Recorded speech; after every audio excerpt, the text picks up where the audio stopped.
Noticentro 1, CMI. Buenas noches, bienvenidos a las noticias. Los siguientes son los 3 hechos más importantes de hoy en Colombia. El cierre es un suicidio que no debe repetirse, dice el presidente Petro tras la reapertura de la frontera con Venezuela. Hoy se reactivó el cruce fronterizo en el puente Simón Bolívar y en otros puntos de paso formal binacional. Allí el presidente Petro calificó el día como histórico y aseguró que espera que las primeras personas beneficiarias sean las que habitan al lado y lado de la frontera, las que se arriesgaban en las trochas y están a merced de bandas de todo tipo. Vamos a ampliar esta noticia en nuestra emisión nacional a las 9 de la noche. Se confirmó hoy la primera condena por el escándalo de centros poblados. El empresario Jorge Enrique López llegó a un acuerdo con la Fiscalía para pagar una condena de 4 años de cárcel. La Fiscalía señala que López fue la persona que falsificó los documentos con los que los contratistas lograron el multimillonario contrato con el Ministerio de las Tecnologías de la Información y las Comunicaciones. Ampliación de esta noticia en nuestra emisión nacional a las 9 de la noche. El ministro de Hacienda, José Antonio Ocampo, anunció más cambios a la reforma tributaria que está a consideración del Congreso. Se pondrá una tarifa de 1,5% a patrimonios líquidos de 10.000 millones de pesos y se disminuyen tarifas en dividendos y en ganancias ocasionales. La reforma tendría un recaudo inferior a los 25 billones de pesos. Ampliaremos esta noticia en nuestra emisión nacional a las 9 de la noche. Las siguientes son las noticias más importantes del mundo hoy. Masacre en escuela de Rusia. Exalumno de 34 años mató a 15 personas, incluidos niños, e hirió a otras 20. Se suicidó después del ataque. Gobierno de Vladimir Putin bloqueará salida de Rusia de ciudadanos en edad de movilización. 260.000 hombres han abandonado Rusia en menos de 8 días. El BID destituye a su presidente Mauricio Claver Carone por violar las reglas éticas. Huracán Ian amenaza a Cuba y Florida, que ya declaró el estado de emergencia. Con Claudia Palacios y Margarita Ortega. Al menos 15 personas muertas y más de 20 heridas dejó una masacre en una escuela del centro de Rusia. Momentos de pánico se vivieron esta mañana en la ciudad rusa de Yevsk, en el centro del país. Un hombre armado mató a más de una decena de personas, incluidos niños, e hirió a más de 20 en un ataque que el presidente ruso Vladimir Putin calificó de acto terrorista inhumano. Luego del tiroteo, el atacante de 34 años, identificado como Artyom Kazaptev, graduado en la misma escuela, se suicidó y aseguran que tenía un desorden mental. Артем, житель Ижевска. Мы знаем, что он находился на учете в психоневрологическом диспансере. Есть, собственно, такие предположения, что придерживался нацистской идеологии, потому что был... El Comité de Investigación de Rusia, que se encarga de los delitos mayores, dijo que el atacante llevaba un pasamontañas. Se publicó un video que muestra su cuerpo tirado en el suelo de un salón de clases con muebles volcados y papeles esparcidos por el suelo. Estaba vestido todo de negro, con una esvástica roja en un círculo dibujado en su camiseta. El ataque fue el último de una serie de tiroteos en escuelas que han sacudido a Rusia en los últimos años y llegó con el país nervioso por los esfuerzos para movilizar a decenas de miles de hombres para luchar en Ucrania.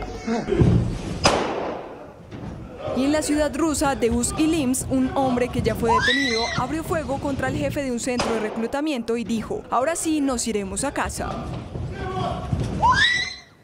Al menos 76 personas murieron y más de 1.200 fueron arrestadas en las protestas en Irán, las cuales se llevan a cabo desde hace una semana por la detención y muerte de la joven Mahsa Amini. Las manifestaciones han sido reprimidas por el régimen con violencia y según varias ONG, dentro de las víctimas fatales hay varios menores de edad.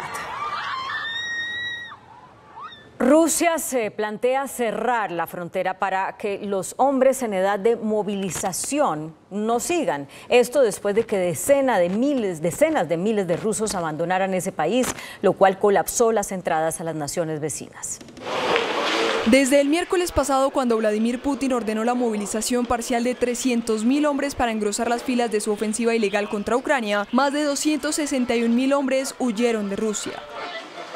La impactante cifra podría aumentar con el paso de las horas, ya que Moscú planea endurecer las medidas. De hecho, se especula que Putin podría prohibir la salida a todos los hombres jóvenes con edad para combatir desde el próximo 28 de septiembre, lo que ha precipitado la salida de muchos ciudadanos temerosos de terminar reclutados. La cifra que manejan los servicios de seguridad del Kremlin podría estar maquillada e incluso podrían ser muchos miles más los que están saliendo del país. Los rusos huyen además porque Putin firmó ayer una ley que endurece las penas para los desertores. El Código Penal reformado castigará con penas de hasta 15 años de prisión a aquellos militares que se nieguen a participar en las hostilidades. Asimismo, quienes se entreguen al bando enemigo de forma voluntaria podrían enfrentar penas de hasta 10 años de cárcel. El exagente de inteligencia estadounidense Edward Snowden, conocido por filtrar operaciones secretas de vigilancia de Washington, le fue otorgada la nacionalidad rusa. Así lo decretó el presidente Vladimir Putin, quien tomó esta decisión en medio de fuertes tensiones con Estados Unidos, país que busca a Snowden desde 2013 por espionaje. El excontratista de 39 años no ha hecho comentarios públicos sobre el hecho, pero sí su abogado, quien asegura que no sería llamado a combatir en Ucrania. La NASA realizó con éxito una misión histórica: chocar un asteroide con el fin de desviarlo de su curso original. Hoy la ciencia se aprestó a hacer realidad lo que se veía solo en las películas de ciencia ficción. La NASA realizó una misión histórica llamada DART, que consistía en chocar un asteroide con el fin de desviarlo de su curso original. Una prueba clave para demostrar la capacidad de evitar que los objetos cósmicos destruyan la vida en la Tierra. El exitoso impacto entre la nave espacial del tamaño de un automóvil y el asteroide de 160 metros llamado Dimorphos, que orbita a un compañero más grande, Didymos, ubicado a 11 millones de kilómetros de la Tierra, fue transmitido en vivo por la NASA. La misión se lanzó desde California en noviembre y llegó a su objetivo, al que impactó a unos 23.000 kilómetros por hora. Minutos más tarde, un satélite del tamaño de una tostadora que se separó de DART hace un par de semanas pasó cerca del sitio para capturar imágenes de la colisión y de la roca pulverizada arrojada por el impacto, pero se tardará días o incluso semanas en averiguar si realmente cambió la órbita. El huracán Ian se fortalece y amenaza a Cuba y a Florida con fuertes vientos y lluvias. El Centro Nacional de Huracanes de Estados Unidos informó que la tormenta Ian se convirtió en un huracán de categoría 1 y amenaza a Cuba y Florida. La tempestad de rápido crecimiento se encuentra a unos 160 kilómetros al oeste de la isla de Gran Caimán, la más grande de ese territorio británico de ultramar, en momentos en que avanza hacia el noreste con dirección a Cuba, mientras registra vientos máximos sostenidos de 130 kilómetros por hora. Desde el fin de semana, las autoridades cubanas iniciaron las evacuaciones de turistas y algunos trabajadores de la isla de la Juventud y Cayo Largo, frente a la costa sureste, en la provincia Pinar del Río, donde se esperaba que el huracán toque tierra. Ian llegaría a Florida convertido en huracán de categoría 4. El gobernador de Florida, Ron DeSantis, declaró el estado de emergencia en los 67 condados, algunos de los cuales ya habían anunciado órdenes de evacuación. También activó a unos 2.500 miembros de la Guardia Nacional. La ultraderecha obtuvo una sólida e histórica victoria en las elecciones legislativas en Italia. La alianza que lidera la formación ultraderechista Hermanos de Italia y que incluye también a la Liga y a los conservadores de Forza Italia ganó tras obtener el 44% de los votos. Giorgia Meloni, de 45 años, es la primera mujer al frente de un gobierno en el país, el más de derecha desde el final de la Segunda Guerra Mundial. Meloni es miembro de la Cámara de Diputados desde el 2006 y no ha tenido complicaciones de por medio para criticar al gobierno saliente de Unidad Nacional, liderado por el economista Mario Draghi. Entre las prioridades de la primera ministra se encuentra cerrar las fronteras para proteger a Italia de la islamización y renegociar los tratados europeos para que Roma recupere el control de su propio destino. Sin embargo, la futura configuración del gobierno en Roma causa preocupación en Bruselas y para otros miembros del bloque de las 27 naciones. El Banco Interamericano de Desarrollo destituyó a su presidente Mauricio Claver Carón por violar las reglas de la institución al sostener una relación íntima con una subalterna. La Asamblea de Gobernadores del BID votó a favor de la destitución del presidente Mauricio Claver Carón, luego de que una investigación determinó que el norteamericano había roto las normas de ética interna de la institución, según revelaron varios medios internacionales. Claver Carón, que acababa de cumplir el segundo de los 5 años de mandato para los que fue designado, fue el único presidente estadounidense en los 62 años de historia del Banco de Desarrollo más grande de América Latina, por presión del entonces presidente Donald Trump. Y según el informe independiente, este ex asesor de la administración Trump no solo mantenía una relación amorosa no permitida con una empleada, sino que además le subió el sueldo varias veces para contentarla. Por ahora, no está claro aún en qué momento se producirá el nuevo nombramiento de su sustituto, debido a que se abre un periodo de 45 días para que los miembros del BID presenten sus candidaturas. El Banco Interamericano de Desarrollo tiene 26 países miembros prestatarios en América Latina y el Caribe, además de Canadá y Estados Unidos, nación que junto a Argentina y Brasil poseen en conjunto casi el 53% del poder de voto. La libra esterlina se desplomó a un mínimo histórico. Llegó a valores no registrados desde 1971 en su cotización frente al dólar. En medio de las fuertes preocupaciones que genera el plan de rebaja de impuestos anunciado por el gobierno de Liz Truss, el cual inquieta fuertemente a los mercados que no ven sostenible el nivel de deuda que supondría y temen que lleve a las finanzas británicas al límite, la libra esterlina alcanzó su nivel más bajo frente al dólar ante el temor de una profunda recesión en Reino Unido y llegó a valores no registrados desde 1971. La libra cayó a unos $0,35 en el comercio matinal de Asia, según los datos de Bloomberg, y para algunos expertos, esta caída parece confirmar las proyecciones que estiman que la libra podría llegar a la paridad con el dólar estadounidense. La divisa británica también se vio sometida a nuevas presiones después de que el Banco de Inglaterra dijo que estaba vigilando de cerca los mercados tras los fuertes movimientos de los precios, pero no llegó a anunciar una subida de las tasas de emergencia pese a la sensación de pánico en los mercados. La semana también comenzó con un nuevo mínimo de 2 décadas del euro frente al dólar. Cuba dijo sí a legalizar el matrimonio igualitario y la subrogación de vientre. La isla ratificó en referendo el nuevo Código de las Familias que fue promovido por el presidente Miguel Díaz-Canel con más del 66% de los votos a favor y un total de 3,39 millones de sufragios. En Estados Unidos realizaron el primer vuelo de un hidroplaneador totalmente eléctrico. Una compañía pionera en planeadores eléctricos para viajes marítimos sostenibles de alta velocidad anunció que completó con éxito su primera serie de vuelos en la bahía de Narragansett, Rhode Island, Estados Unidos. Este planeador es el primer vehículo en utilizar con éxito 3 modos de operación marítima: flotar, frustrar y volar, lo que marca un gran paso adelante en el transporte marítimo. Se trata de un vehículo con efecto de ala en el suelo totalmente eléctrico, lo que significa que vuela bajo y sobre el agua para aprovechar numerosas eficiencias aerodinámicas y operativas, lo que le permite una mayor capacidad de carga útil y un mayor alcance que otros modelos de aeronaves eléctricas. El planeador eventualmente servirá como un viajero rápido, o sea, como un taxi acuático, entre los centros urbanos y las áreas costeras. También requerirá la mitad de los costos operativos de los aviones tradicionales y generará menos contaminación acústica y menos emisiones. Muy buenas noches. Bogotá parece hoy una ciudad en construcción, con todas las dificultades, especialmente en tránsito y servicios públicos que eso supone. Nuestra invitada de esta noche es la doctora Claudia López, alcaldesa mayor de Bogotá. Señora alcaldesa, gracias por aceptar. ¿Qué hacemos o qué va a hacer usted para evitar tanto problema de movilidad que tiene Bogotá como consecuencia, pues no solamente de la multitud de vehículos, sino de las obras públicas? Querido Yamil, mil gracias por la invitación y por la oportunidad. Bogotá está en obra porque está haciendo las obras que durante 50 años no se hicieron y que nos tienen en este trancón, porque no tenemos metro, porque no tenemos trenes regionales, porque no tenemos cables, porque no hemos ampliado las entradas y salidas de Bogotá.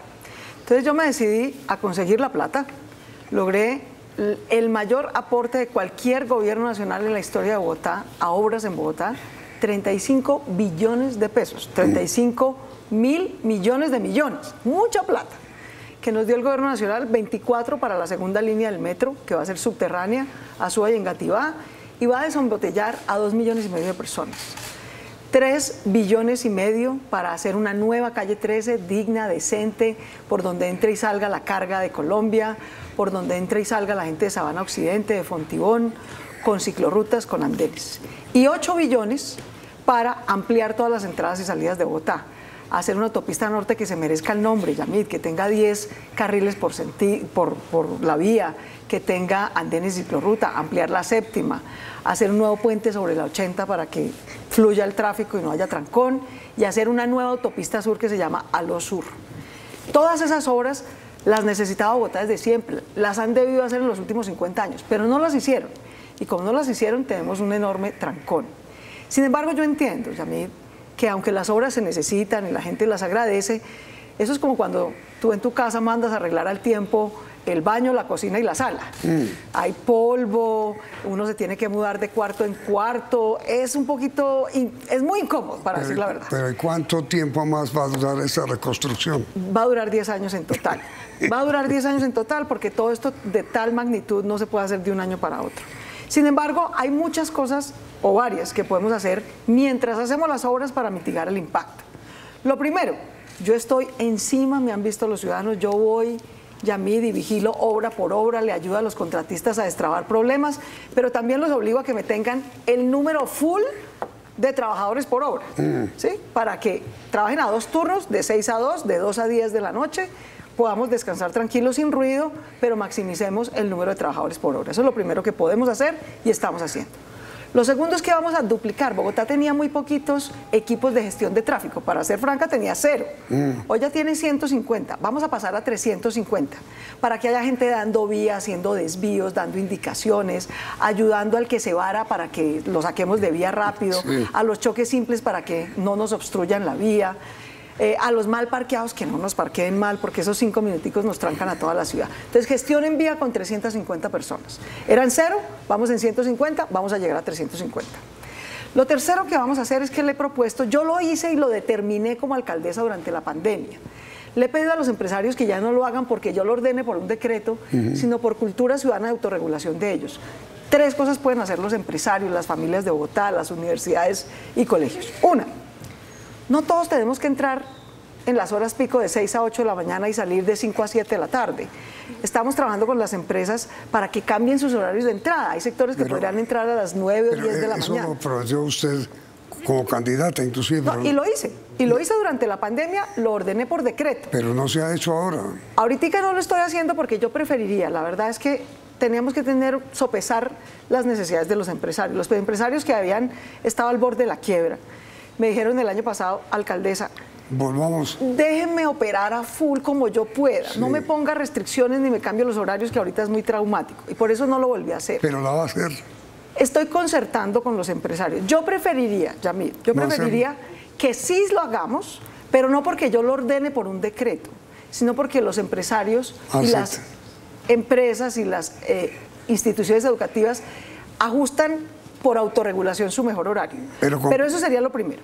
Pero complicado, ¿no? No, si no lo han hecho hasta ahora. Ya vamos 140 empresas. Ya vamos 140 empresas que están cambiando sus horarios. ¿Cuántas empresas tiene Bogotá? No, pues más de 3.000. Pero ahí vamos, ahí vamos. Si me toca hacerlo por decreto nuevamente, yo lo hago. Pero yo creo en la cultura ciudadana y preferiría. Pero perdone, ¿lo va a hacer? Estoy analizándolo. Yo prefiero en la autorregulación, te voy a decir por qué. Porque cada sector, incluso un sector completo, la construcción, por decirte algo. Durante la pandemia, nosotros hicimos un acuerdo con la construcción, dijimos, la construcción entra a las 10 de la mañana. Y la sacamos del horario pico, y la construcción se adaptó a eso, los constructores de vivienda, de obra pública, etc. Sin embargo, hoy me dicen, déjeme, alcaldesa, a ver si yo me puedo organizar, porque no a todas las empresas nos sirven la misma hora. Pero eso es lo segundo. Lo tercero que podemos hacer... Entonces, usted lo quiere hacer, el cambio de horarios en las empresas, pero concertado. Concertado con ellos, porque no a todos los sectores les sirve lo mismo. Segundo. Lo tercero que podemos hacer, entonces, es compartir el vehículo particular. Y eso es más fácil entre la gente que se conoce. Por ejemplo, estudiantes y profesores de una misma universidad o de un mismo colegio, compañeros de una misma empresa. Porque cada transporte público, cuando yo mando un bus de 100 sillas y solamente 70 van ocupadas, o mandamos un carro de 6 cupos y solamente una persona va manejando, solo ocupamos espacio y hacemos trancón y no estamos movilizando a nadie. Entonces es muy ineficiente. Entonces ya logramos que varias empresas y universidades se vinculen al carro compartido. Pero Transmilenio uno en las horas pico lo veía absolutamente copado. No hoy, sabes que después de la pandemia el 20% de los usuarios no han vuelto a Transmilenio, porque los patrones de transporte en todas las ciudades del mundo cambiaron después de la pandemia. Por un tercer factor que se puede hacer y que podemos incentivar mucho más, y es combinar presencialidad y virtualidad. Hay unos sectores que les queda más fácil. Entonces estamos tratando de hacer estas 4 cosas. Tener más equipos de gestión en vía. No, pero perdón, qué tan extraño, porque en la pandemia la gente no quería utilizar el Transmilenio por el temor al contagio. Y siguió. Y ahora que no hay pandemia, porque terminó. No volvió al transporte. El 20% de la demanda de Transmilenio no volvió al transporte público. ¿Y eso tan raro? En parte porque se bajaron a la moto, en parte porque pasó el uso del carro particular para movilizarse. Era del 24% en el 2019 antes de la pandemia. Hoy es casi del 40%. Entonces también tenemos demasiado carro vacío y demasiado bus semilleno. Y demasiadas motos. Y demasiadas motos. Entonces, ¿pero a usted le gusta eso, las motos? No es un problema de que me guste o no. Simplemente es que cada silla vacía en las calles es ineficiente, porque solo ocupa espacio y hace tráfico y no moviliza a nadie. ¿Las motos dificultan o no el tránsito? Lo dificultan porque además son los que más se accidentan. Sí. Se ha más que duplicado el número de accidentes. Los principales causantes de siniestros viales son los motociclistas, y las principales víctimas de siniestros viales son los motociclistas. Es que así entonces, como hay cultura ciudadana de la seguridad vial hace falta. Motociclistas serios, prudentes, hay otros que no. Son muy jóvenes, muy imprudentes, las motos no tienen estándares de seguridad alta en Colombia, se permite cualquier moto sin frenos seguros, etc. ¿Ha pensado en algún pico y placa para las motos? No, más que eso, estamos trabajando con el gobierno nacional para mejorar los estándares de seguridad de las motos que se venden en Colombia. ¿Pero para hacer qué? Para que haya menos siniestros viales. Es que se nos accidenta mucha gente, se nos muere mucha gente, y eso es inadmisible. Entonces queremos con el gobierno nacional entrante mejorar los estándares de seguridad de los vehículos que circulan, en particular de las motos, mejorar las exigencias, básicamente que no le entreguen a cualquiera pues un pase de moto sin haber hecho un curso serio, ¿no? Y mejorar la cultura ciudadana de la movilidad vial de todos los actores, ciclistas, peatones, motociclistas, vehículos. Hay que hacerlo. Ahora, sobre esto del tránsito, usted va a continuar, digamos, reconstruyendo Bogotá. Es decir, lo que hasta ahora estamos viviendo, quienes vivimos aquí, es el comienzo de... Es el comienzo de una transformación que estábamos en mora de hacer. ¿Cuántas obras que están en marcha hoy? Hoy están en marcha 500 frentes de obra distritales y 500 frentes de obra locales, 1000 en total. ¿Y el próximo año cuántas habrá? Seguramente 1000, porque unas se cierran y otras se abren, pero siguen siendo 1000. Pero van a aumentar. Sí, pero también unas se van a terminar. Pero entonces, ¿se imagina lo que viene? Lo que viene es la transformación de Bogotá. Lo que viene y lo que necesitábamos también, Yamit, tú aquí lo has contado muchas veces. La pandemia nos triplicó la pobreza, la pandemia nos triplicó el desempleo. Sí. Ninguna democracia es viable a 40% de pobreza y 30% de desempleo. Entonces yo tenía la obligación de salvar a Bogotá de la muerte, que la salvamos con la pandemia, las vacunas, etcétera, pero también salvar a Bogotá de la quiebra, salir a rescatar a nuestros empresarios. Esas obras que hoy vemos, esa inversión social en educación, esa inversión en los microempresarios de Bogotá está generando 452.000 empleos de los casi 4 millones de empleos que hemos, entre obras, inversión social y apoyo a microempresas. Y mire, con los impuestos de los bogotanos. Ahora, sí, le iba a preguntar eso. Usted me habló al comienzo de lo que ha costado la inversión. Sí. ¿Ese dinero ha salido también de los créditos que el Consejo le autorizó o no? Sí. ¿Cuánto ha recibido? Lo que estamos haciendo en inversión social, apoyo a las microempresas e infraestructura y movilidad tiene 3 fuentes de financiación. La primera, los impuestos de los bogotanos. Sí. Gracias a las familias, a las empresas que hacen un esfuerzo, pagan sus impuestos. Aquí los manejamos con total pulcritud para generar empleo y para transformar la ciudad. La segunda fuente son los 35 billones de pesos que nos aportó el gobierno nacional. Sí. De 2 fuentes principales, o su propio presupuesto Pero para hacer el metro. El gobierno es para el metro. 24 es para el metro, pero 8 es un acto de justicia con Bogotá, Yamid. Los bogotanos llevamos décadas pagando peaje para salir de nuestra ciudad.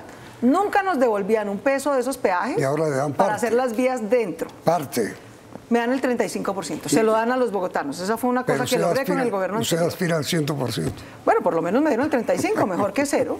Gracias a eso, que es un acto de justicia con Bogotá, estamos ampliando la autopista norte, la séptima, la nueva autopista sur, que es la LOSUR, y vamos a hacer la 3. Pero de los créditos... Y la tercera fuente es crédito. De los créditos macros, sí, autorizados por el Consejo, sí, ¿cuántos ha contratado?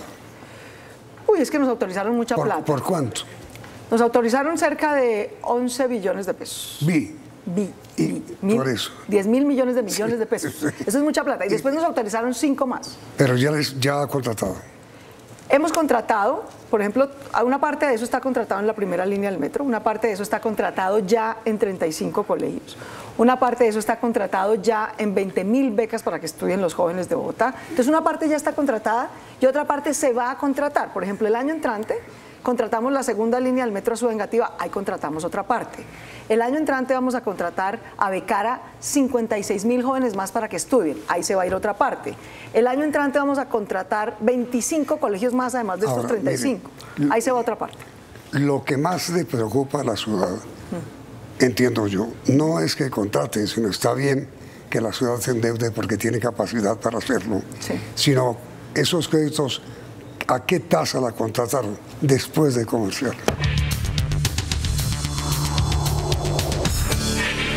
Le pregunto, señora alcaldesa, ¿cuánto le vale en intereses la tasa a las cuales se está contratando usted los créditos? Cada crédito tiene su propia tasa porque a veces vamos al mercado de capitales, a veces con banca multilateral, a veces con banca nacional. Pero Bogotá, te doy el siguiente dato, a Bogotá le prestan muy barato porque Bogotá es buena paga, porque tiene una gran cultura tributaria y además porque tiene un déficit muy chiquito. Te doy un dato. Mala paga la nación. No, no es mala paga, pero tiene un déficit mucho más alto. O sea, la nación debe 67 de cada 100 pesos. Bogotá, en cambio, solo debe, aún con el cupo actual, nuevo, solo 3 de cada 100. Pues obviamente tenemos mucha mejor capacidad de paga. En Standard & Poor's, que es la calificadora, triple B negativo. Nosotros, en cambio, somos W positivo o A más. Hay una diferencia importante. Bogotá tiene una gran cultura tributaria, una gran transparencia, una gran gerencia. Ahora, de las obras que están en marcha y de las obras que están proyectadas, ¿cuántas proyecta terminar usted y cuántas terminará el próximo alcalde?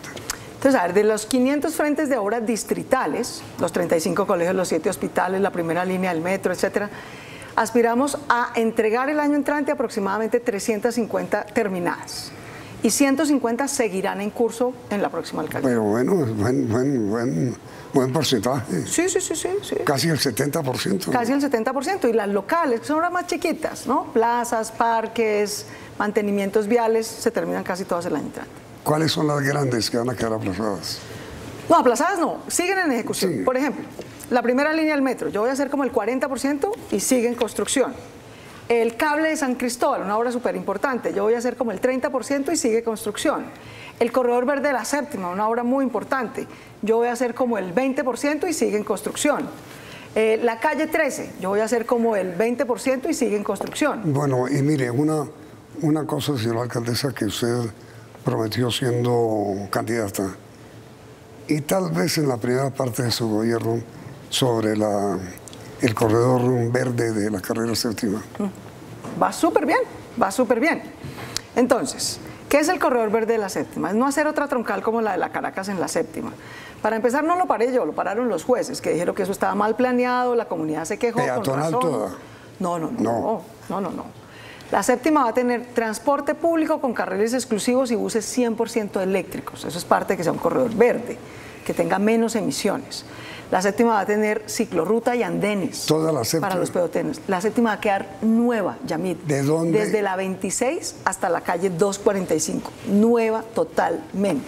Un corredor verde extraordinario. Con transporte público, cero emisiones. ¿Esa la inaugura usted? No. No alcanza. No alcanzo. Yo dejo como el 20% hecho y el siguiente alcalde lo inaugurará, pero lo importante es que Bogotá va a tener un corredor verde espectacular, reverdecido, iluminado, con buen espacio público, con buen espacio para los peatones, caminar por las séptimas es casi imposible, con transporte 100% eléctrico público. La séptima va a ser la gran vía de Bogotá. Sin duda. Sin duda, va a volver a ser. Lo fue hace 80 años, dejó de serlo y va a volverlo a hacer. El POT, ¿cuándo va a comenzar a reglamentarlo? Ya empecé a reglamentarlo. Desafortunadamente el POT tuvo ahí cierta pelea política, por eso es que no hemos podido avanzar. Durante 17 años no se pudo sacar un plan de ordenamiento territorial, que es muy importante, porque es el que nos da visión de largo plazo sobre cómo vamos a proteger la estructura ecológica principal, cómo vamos a hacer vivienda de interés social, qué reglas le damos al sector privado, constructor, para que construya. Entonces, tener POT es muy importante. Finalmente logramos sacarlo adelante, lo tumbaron, lo demandaron, lo suspendieron. Hoy está vigente y lo estamos reglamentando de la mano de los constructores, de la academia. Vamos bien. ¿Qué han reglamentado? No, hemos reglamentado varias cosas. Por ejemplo, cómo se hace la transferencia de derechos de construcción. Vamos adelante, es un plan lo recuperamos hace un mes, el POT, ¿no? Porque nos lo habían suspendido. Sí, pero bueno, vamos sacando la reglamentación de Hay algo que interesa mucho a los constructores, que siempre proyectan a largo plazo para financiar su inversión. Sí. ¿Cuánto va a ser el mínimo que se pueda construir habitacionalmente? En Bogotá nos estaban haciendo trampa, y esa fue una de las cosas que acabó el POT. Todos, tú y yo y todos los colombianos, pagamos impuestos para subsidiar la vivienda de interés social. Y eso está bien, porque es la vivienda de la gente más humilde. Pero la financiamos justamente, resulta que nos estaban usando subsidios de vivienda de interés social para hacer apartaestudios de 18 metros cuadrados en el Parque La 93. Eso es trampa, queridos. Y esa es una de las cosas que acabó el POT. Entonces, ¿qué determinó el POT Bogotá Reverdece, que hoy está vigente? Determinó que cualquier constructor que haga vivienda, que todos los proyectos deben incorporar vivienda de interés social, primero. Segundo. ¿Vivienda de interés social en el norte? En cualquier lugar donde se haga el proyecto, o nos pagan compensación haciéndola en otro sitio, pero se hace. Y segundo, que debemos tener unas condiciones dignas de habitabilidad y vivienda. 42 metros. 42 metros cuadrados para que tengamos cuartos separados, por lo menos 2, separados la cocina del baño, separadas las áreas sociales de las habitaciones. Eso será lo mínimo. Eso es lo mínimo. Lo mínimo. No 18 metros cuadrados. No, sí. Pero bueno, esos 42 metros cuadrados ya está definido. Ya está definido. Okay. El transporte público. ¿Cómo va su idea de un operador público para el transporte? Va muy bien. La aprobó el Consejo en el plan de desarrollo. Sí. La Rolita se va a llamar nuestro operador público de transporte. ¿Y cuál es nuestra racionalidad ahí, Yamid? El transporte público es un servicio esencial, como el agua, como la energía. Sin transporte público no tendríamos cómo trabajar, cómo ir a estudiar, en fin. Pero en Bogotá todo el transporte público está concesionado a privados. Sí. Y nos ha pasado que esos privados se han quebrado. 3 se quebraron. Están subsidiados. Y no tuvimos con qué salir a operar. O sea, también ni todo público ni todo privado. Nuestra lógica es que sea mixto y el operador público va a ser uno de los operadores. Empieza en 2 semanas a operar. Va a ser el primer operador público de transporte con equidad de género. La mitad de las empleadas constructoras, conductoras, gerentes serán mujeres, la otra mitad serán hombres. El 100% de la flota de nuestro operador público será eléctrica y limpia.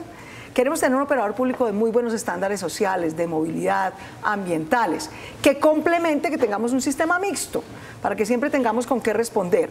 El operador público va a ir escalando. Ahorita va a empezar con una flota más o menos de 290 buses a cubrir 2 zonas de la ciudad, sobre todo el Perdomo en Ciudad Bolívar y otras zonas del sur.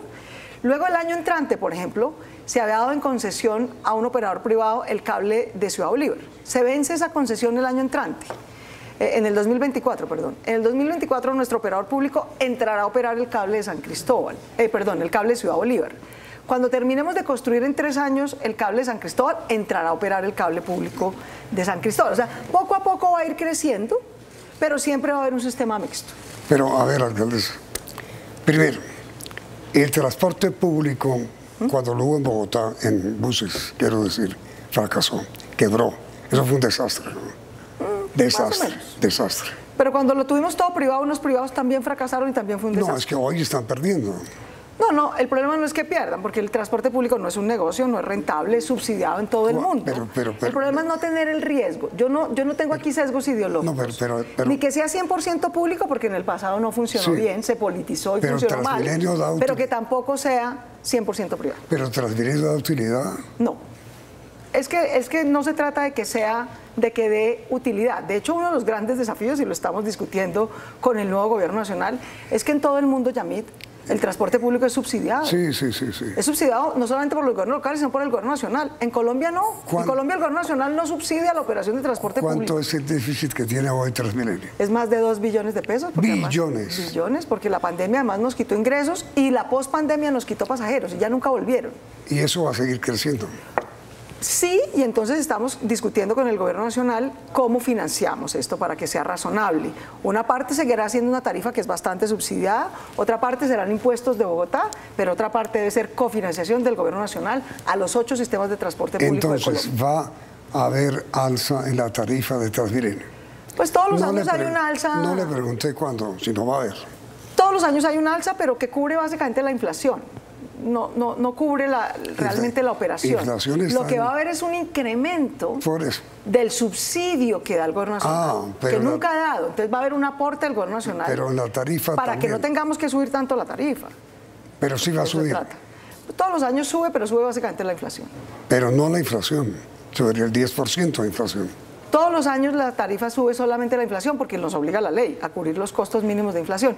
Pero realmente la tarifa nunca, en ningún lugar del mundo, cubre los costos de operación del transporte público. Claro. El transporte público es un servicio público esencial que debe ser cofinanciado por el gobierno. Claro, que en el como mundo se cofinancia el agua, como se cofinancia la energía. Que en el mundo entero da pérdida, además. Aquí también, pues porque no es que dé pérdida, es que la tarifa técnica, lo que cuesta operar el sistema, es mucho más que lo que los ciudadanos pueden pagar.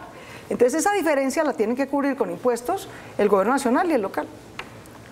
Pero hay un acuerdo entre usted y el gobierno nacional ya para financiar el déficit de Transmilenio. No solo de Transmilenio, de los 8 sistemas de transporte público de Colombia. En efecto, hay un acuerdo con el señor ministro de Transporte Reyes y con el señor ministro de Hacienda Ocampo para que haya una cofinanciación permanente del gobierno nacional a los 8 sistemas de transporte público. No solamente de Transmilenio, sino de los auxiliares. Los 8.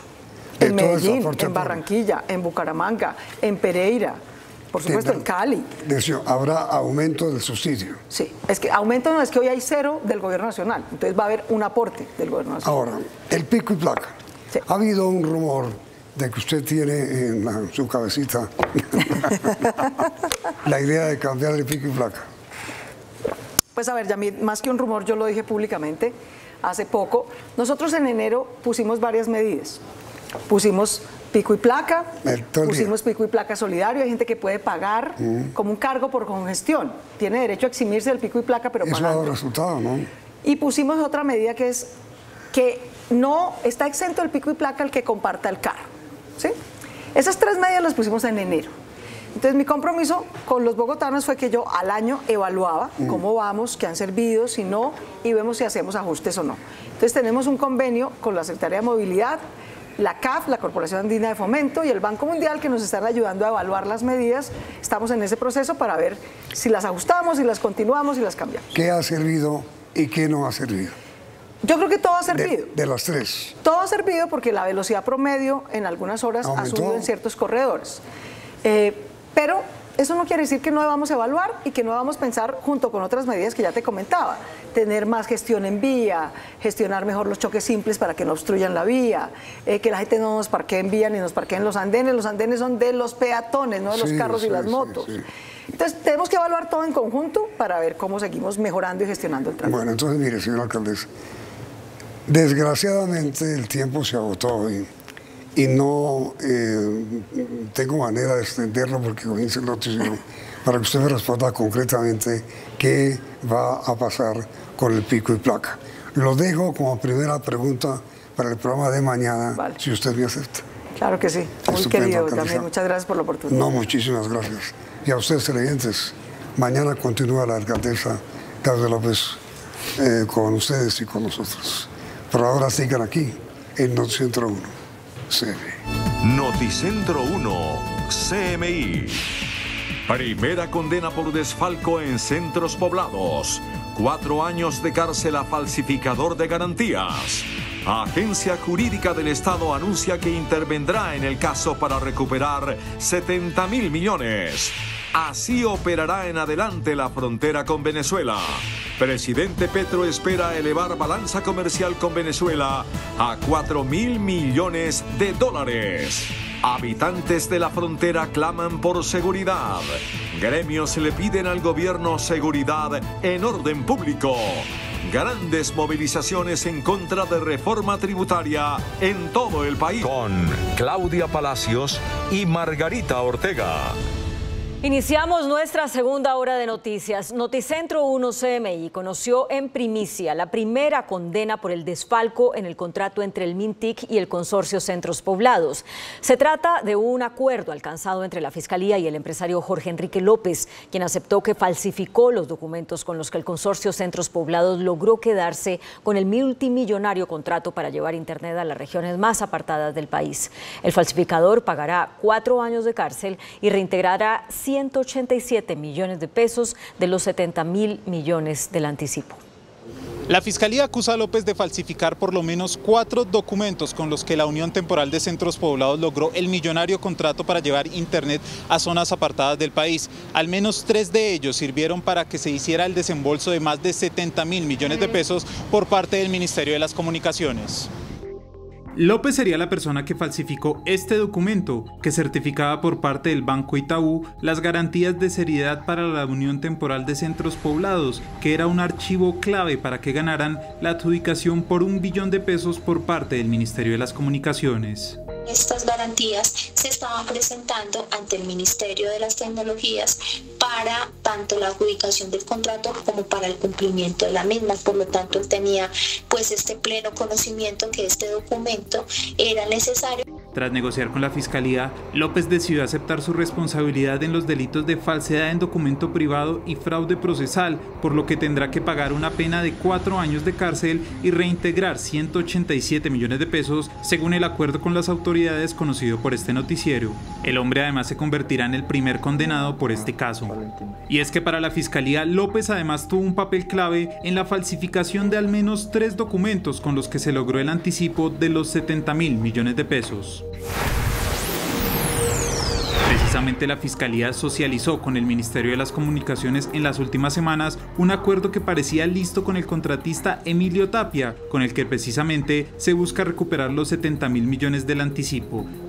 Fuentes del ente investigador explicaron que se pidió colaboración de la Contraloría para asegurar la devolución del anticipo que, según Centros Poblados, terminó invertido en equipos. A la fecha, el dinero no se ha recuperado en su totalidad. La directora de la Agencia de Defensa Jurídica del Estado, Marta Lucía Zamora, anunció que intervendrá directamente para recuperar los 70.000 millones de pesos presuntamente perdidos en el contrato con la Unión Temporal Centros Poblados.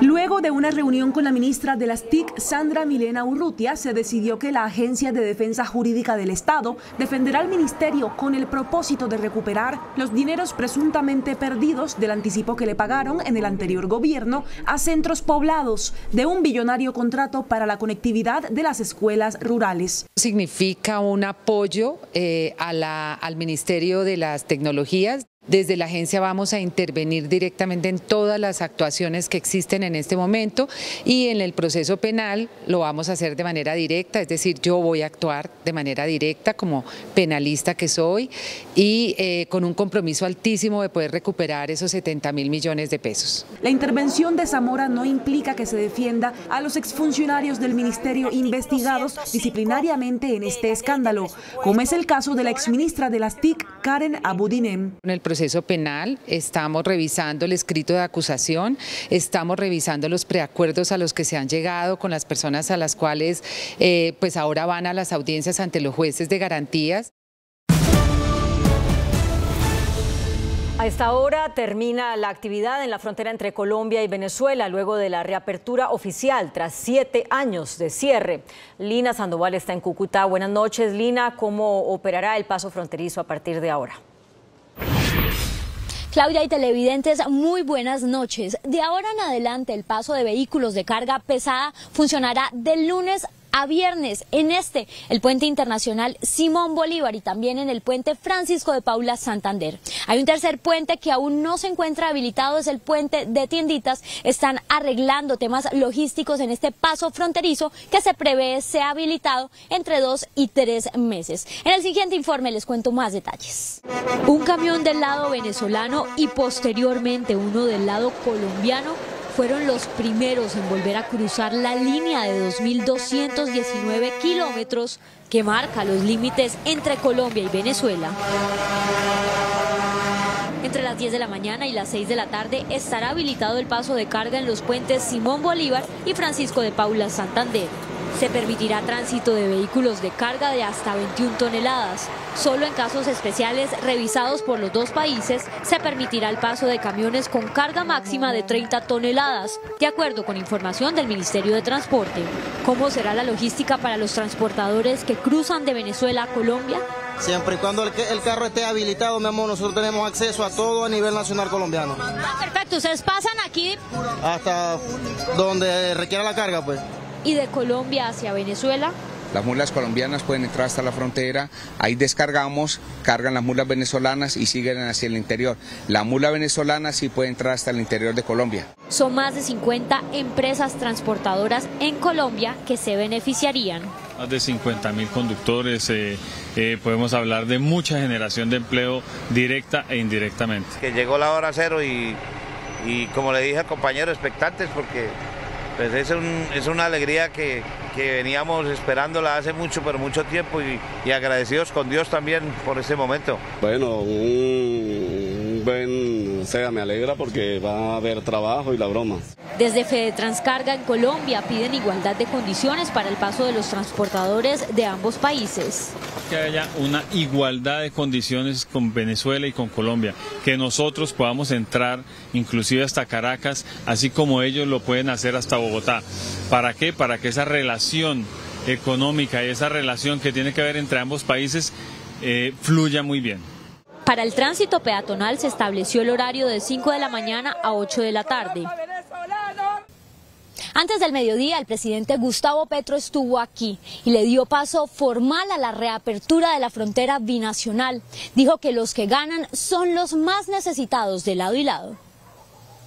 Antes del mediodía, el presidente Gustavo Petro llegó al puente internacional Simón Bolívar. Lo caminó en medio de la alegría de los habitantes de lado y lado de la frontera, colombianos y venezolanos. Luego sonaron las notas del himno nacional. Y la apertura formal con el ingreso del primer camión desde Venezuela, cargado de acero hacia el lado colombiano.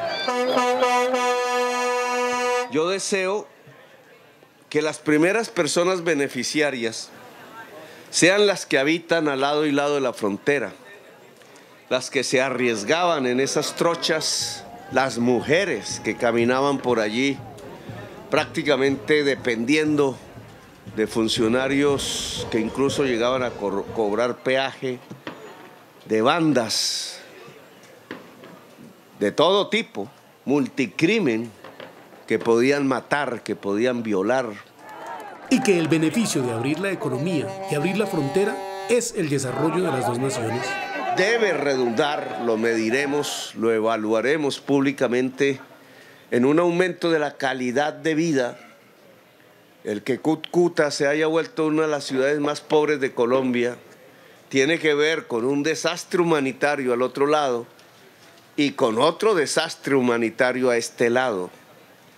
Que este puente de cemento sea el inicio, ojalá con el de Tienditas, que dentro de pocas semanas se va a inaugurar, mucho más grande, sea no solamente un puente de cemento, sino la vía por la cual se construya el progreso de estas dos regiones. El presidente dijo que al final de su gobierno, la balanza comercial entre los dos países debe alcanzar ya los 4.000 millones de dólares y en un mediano plazo los 8.000, como estaba antes del cierre de la frontera. Los embajadores de Colombia en Caracas y de Venezuela en Bogotá explicaron lo que significa para las relaciones de ambos países esta reapertura de la frontera. La apertura de la frontera binacional es uno más de los pasos que se han dado en el restablecimiento de las relaciones entre Colombia y Venezuela. Así lo dicen sus embajadores, Armando Benedetti en Caracas y Félix Plasencia en Bogotá.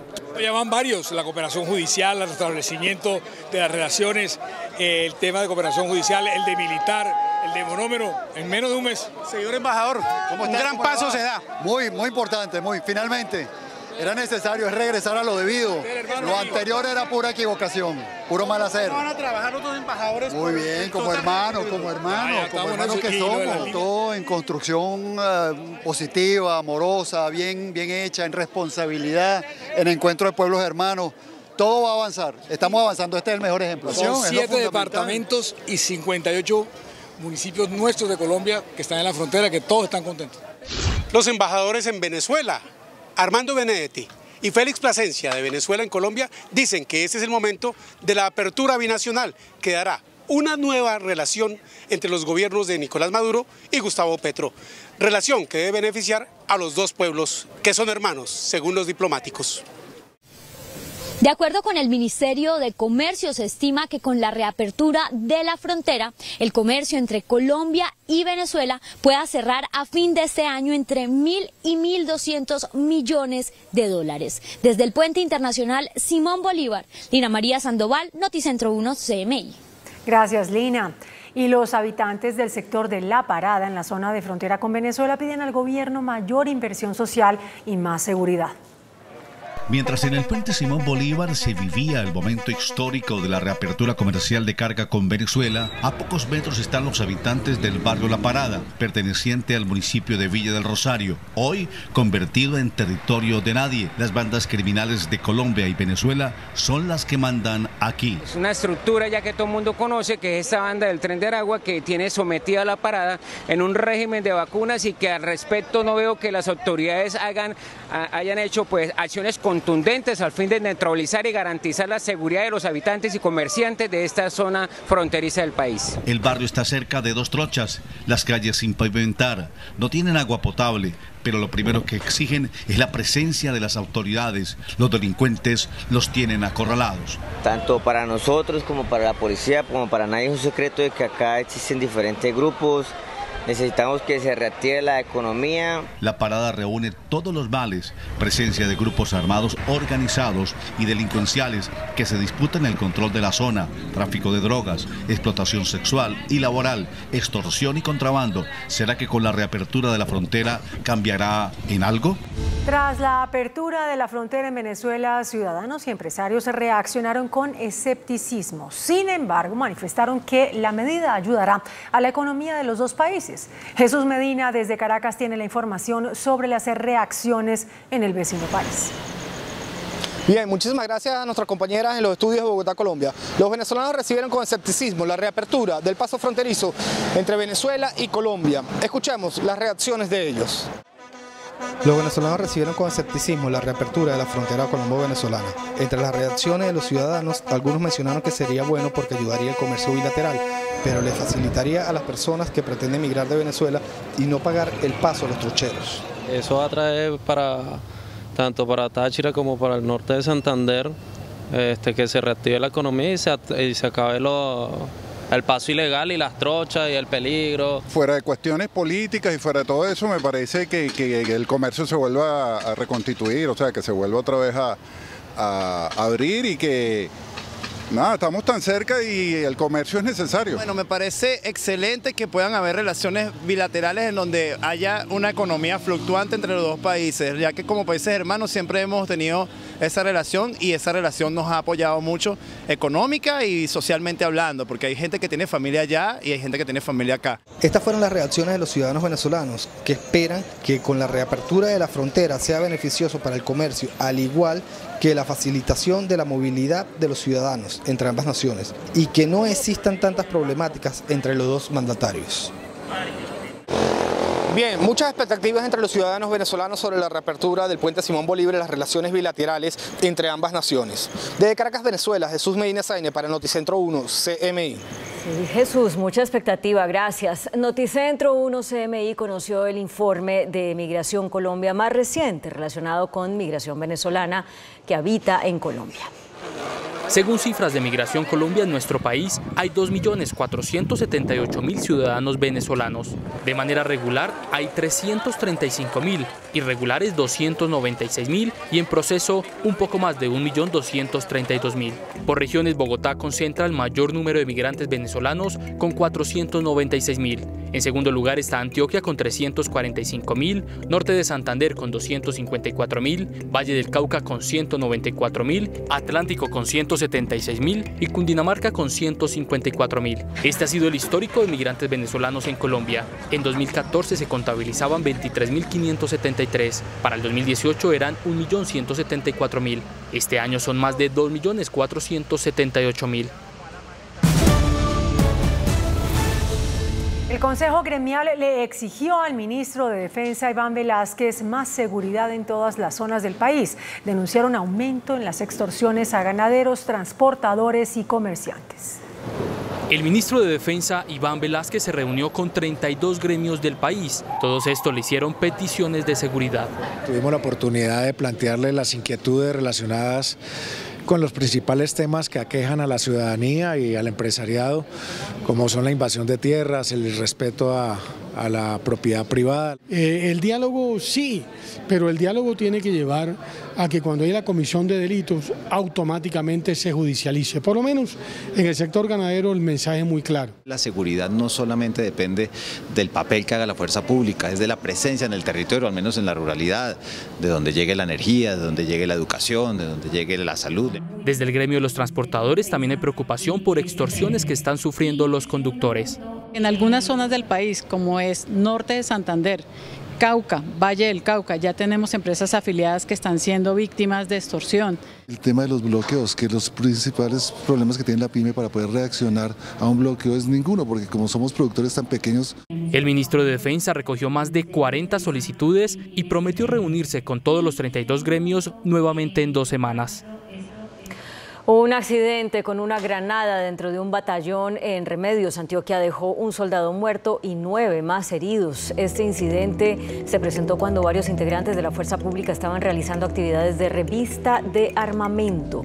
En ese momento, una granada de mortero se activó, lo que cobró la vida, como decíamos, de uno de los uniformados. Los investigadores de la muerte de 3 jóvenes en Sucre estudian la oferta del coronel retirado de la policía, Benjamín Núñez, quien busca un acuerdo para pagar una condena que rondaría los 25 años de cárcel a cambio de aceptar su responsabilidad en los hechos.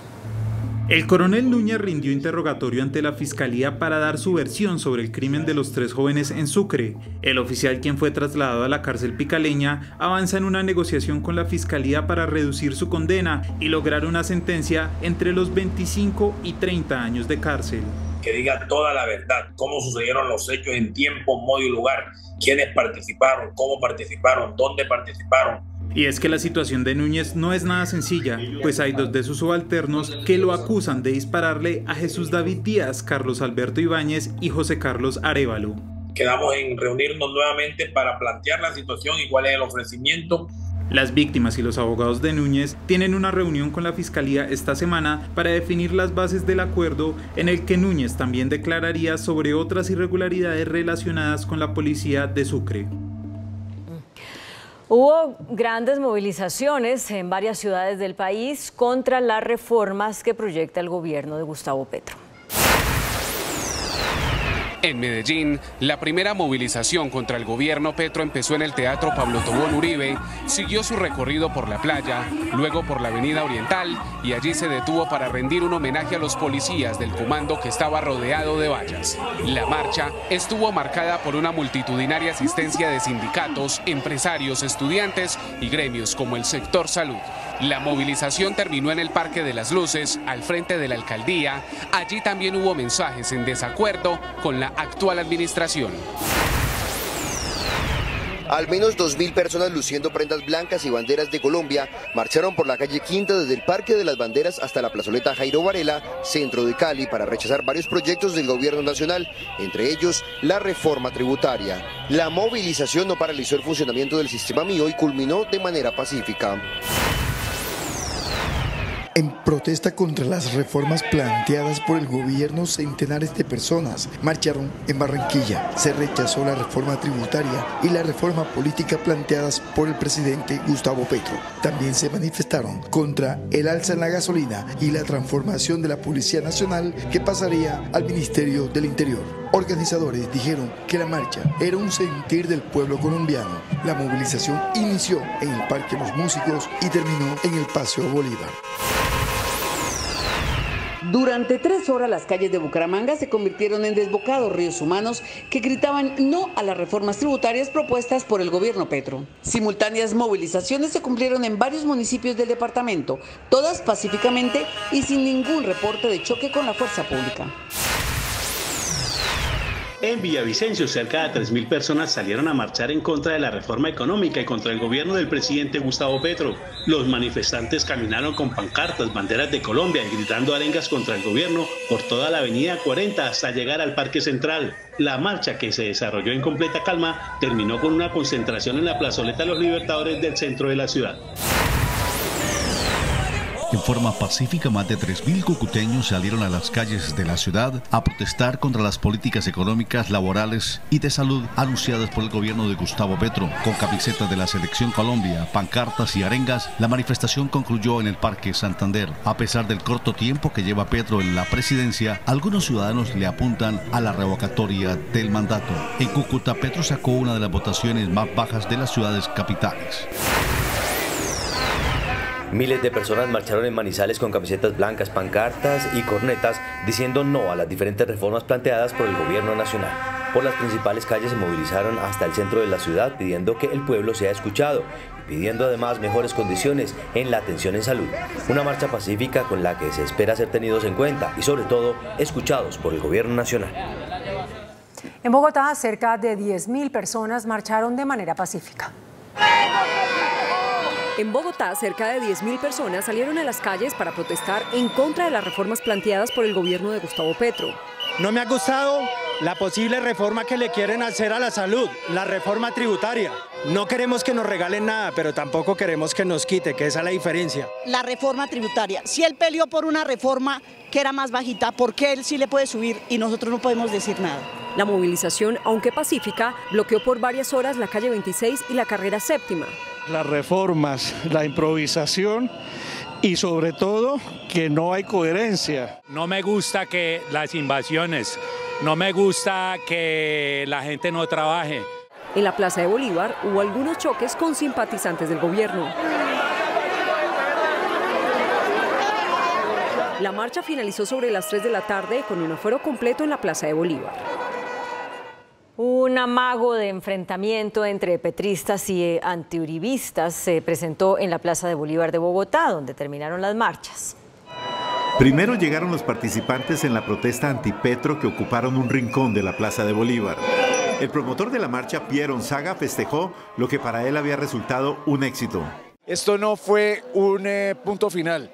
Esto es un inicio, el inicio de una ciudadanía activa, de una ciudadanía que despierta a la necesidad de manifestarse copiosamente. En el estrado de la Estatua del Libertador comenzaron a concentrarse defensores del gobierno Petro, que incluso quemaron algunas de las pancartas que llevaban los uribistas y lanzaron consignas contra los participantes de la protesta antipetrista.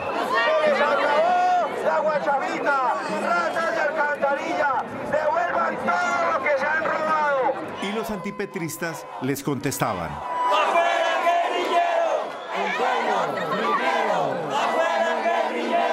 Hubo un amago de ataques a los antipetristas, pero una columna de gestores del diálogo disuadió a los belicosos. Debieron habernos dado más tiempo para evaluar nuestra gestión, pero bienvenidas las protestas pacíficas. Esto lo declaró el ministro del Interior, Alfonso Prada, al comentar la jornada de marchas del uribismo. El funcionario confirmó además un encuentro mañana entre el expresidente Uribe y el presidente Petro.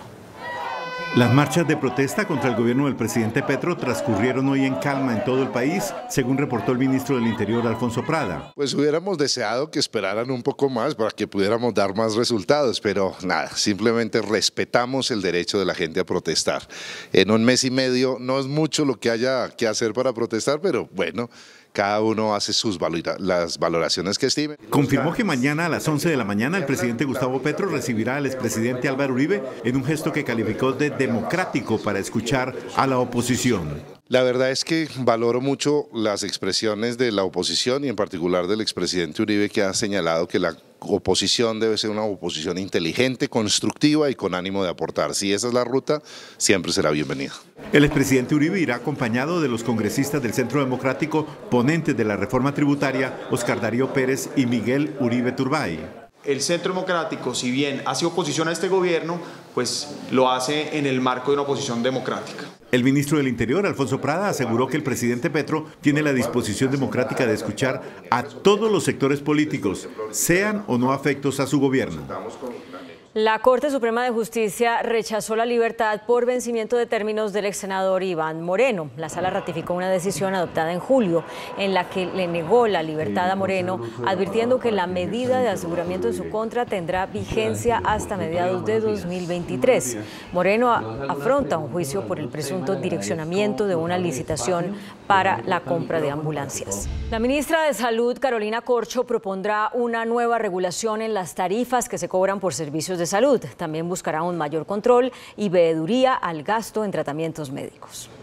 Entre las propuestas que alista el gobierno en la reforma a la salud están la regulación de tarifas en el sector, fortalecimiento de la red pública de hospitales, la creación de veeduría sobre el manejo de los recursos, una central de datos para controlar los recursos, eliminar la tercerización en contratos laborales y establecer un régimen de transición en salud.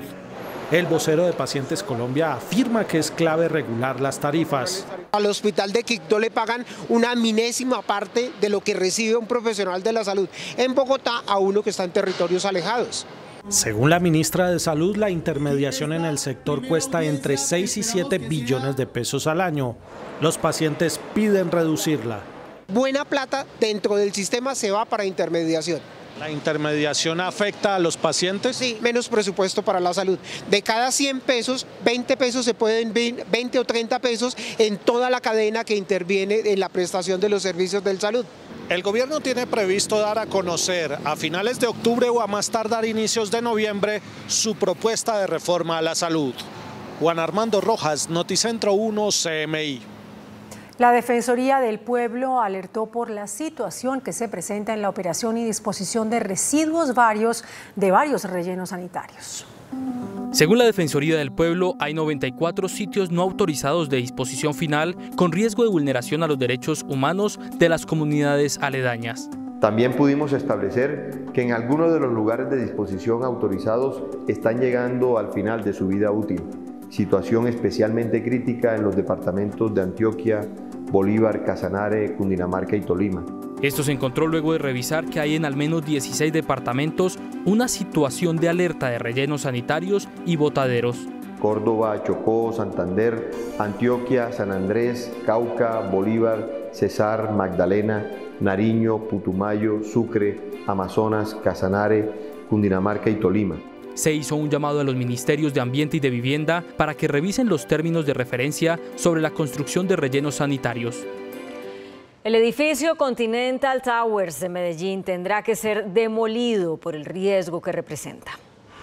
18 días después de haberse declarado la calamidad pública en Medellín por el riesgo inminente de colapso en el lujoso edificio Continental Towers, el alcalde Daniel Quintero reveló la conclusión de un estudio que determinó el estado del conjunto residencial. Pero la conclusión es irrefutable. El edificio debe ser implosionado lo más rápido posible. Es la única condición que daría estabilidad al sector. Luego de informar el diagnóstico del edificio, aseguró que a partir de mañana inicia la selección de la firma que hará la demolición controlada con explosivos.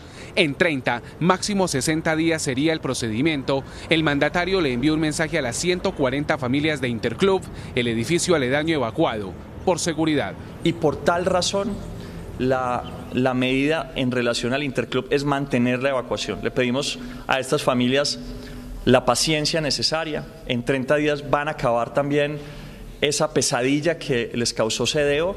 En los próximos días se conocerá el costo de la implosión y los detalles del operativo del conjunto, que tiene cerca de 180 apartamentos y que fue construido por CDO, la misma empresa que diseñó el edificio Space, que tras su colapso dejó 12 personas muertas. Varios funcionarios de empresas municipales de Cali, EMCALI, presentaron su renuncia ante la Junta Directiva. La Junta Directiva de la Empresa de Servicios Públicos de Cali, EMCALI, recibió la renuncia protocolaria de 10 de sus altos funcionarios en medio de fuertes protestas del sindicato, y su continuidad dependerá del grado de responsabilidad en la firma del polémico contrato de medición de energía inteligente con el consorcio AMI. La gerencia, por supuesto, de energía, la gerencia de acueducto, la gerencia de abastecimiento estratégico, la gerencia comercial, otras unidades estratégicas. De manera paralela, la Procuraduría inició con la mesa de seguimiento a la contratación de la Alcaldía Distrital, luego de detectar que el 57% durante la vigencia 2020-2022 se hizo de manera directa y a los 18 convenios entre EMCALI y Secretaría del Despacho. Nos vemos elevado bastante el número de contratación directa. Casi 2.8 billones de pesos se ha contratado de manera directa, que suman más o menos aproximadamente más de 55.000 contratos.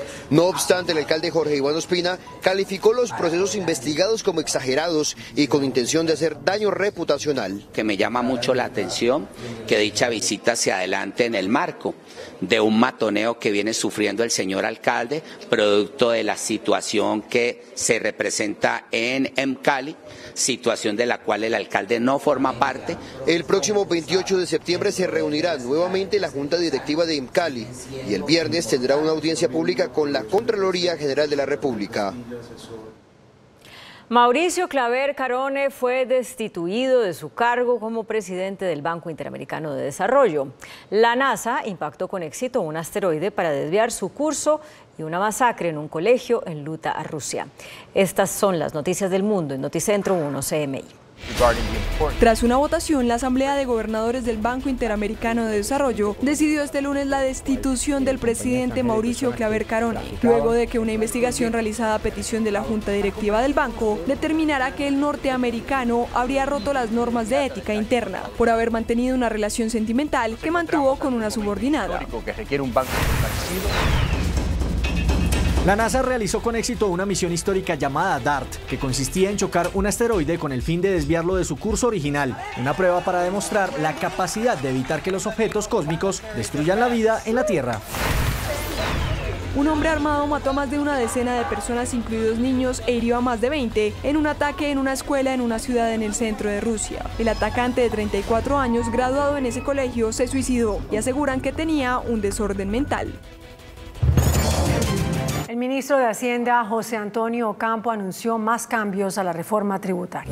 De esta manera, el impuesto al patrimonio, que empieza a partir de los 3.000 millones de pesos con una tarifa del 0,5%, tendrá una nueva tarifa desde los 10.000 millones de pesos, la cual se fijó en el 1,5%. Así lo reveló el ministro de Hacienda, José Antonio Ocampo, al término de una reunión privada entre el gobierno y los ponentes de las comisiones económicas del Congreso. Quedó la transición para valorar los activos de las inversiones de las personas que ganan patrimonios. Para el tema de las exportaciones de petróleo y carbón, se subió el umbral para el cobro del impuesto. Por ejemplo, en el crudo será desde los $71 el barril. Por el lado de la renta para este sector, se permitirá la deducción por regalías. Hay un acuerdo de cambiar la no deducibilidad por 5 puntos extras de impuesto de renta y hay una nueva fórmula para los impuestos a las exportaciones, que tiene una base más alta, basada en el precio promedio de los últimos 20 años y un impuesto sobre ese del 20%. La propuesta en ganancias ocasionales se mantiene en el 15% y del 20% para el caso de los dividendos. El ministro Ocampo dijo que el recaudo de la reforma será un poco inferior a los 25 billones de pesos. La ministra de Vivienda, Catalina Velasco, anunció más recursos para el programa de subsidios para vivienda. Gracias a los beneficios del programa Mi Casa Ya en materia de recursos, la Junta Directiva del Fondo Nacional del Ahorro aprobó la ampliación de las vigencias para la oferta de crédito por 6 meses adicionales en la compra de vivienda. El anuncio de la ministra de la cartera, Catalina Velasco, ratifica la meta del Gobierno Nacional de mantener un presupuesto sostenible en la política social. La entidad focalizará el programa para que llegue a colombianos de menores ingresos, incluso a aquella población que es informal. Los afiliados al Fondo del Ahorro ya cuentan con más recursos para la compra de su vivienda propia. El índice de capitalización de la bolsa, que mide el comportamiento de las 20 principales acciones, cerró a la baja. El índice selectivo MSCI Colcap de la Bolsa de Valores de Colombia bajó 3,84% a 1.112 puntos. La acción del Grupo Suramericana fue la que más subió, con una valorización de 1,22% a 41.500 pesos. La acción de Cemex fue la que más cayó, con una pérdida de 9,39% a 2.990 pesos. La acción más negociada de la jornada fue la de Preferencial Bancolombia, al movilizar más de 11.000 millones de pesos, con una variación negativa de 6,04% a 28.000 pesos. El dólar cerró al alza. Indicadores económicos en Noticentro 1 CMI. La tasa representativa del mercado, que regirá para mañana martes, será de 4.496 pesos con 99 centavos. Los profesionales del cambio compran la divisa en promedio en 4.280 pesos y la venden en 4.350 pesos. Un euro cuesta 4.364 pesos. La libra de café en Nueva York se cotizó a $2.23. El azúcar se transó en 17,61 centavos de dólar la libra. El barril de petróleo WTI se cotizó en $76.34. La referencia Brent para Colombia se cotizó en $82.79. Una acción de Ecopetrol cuesta 1.970 pesos.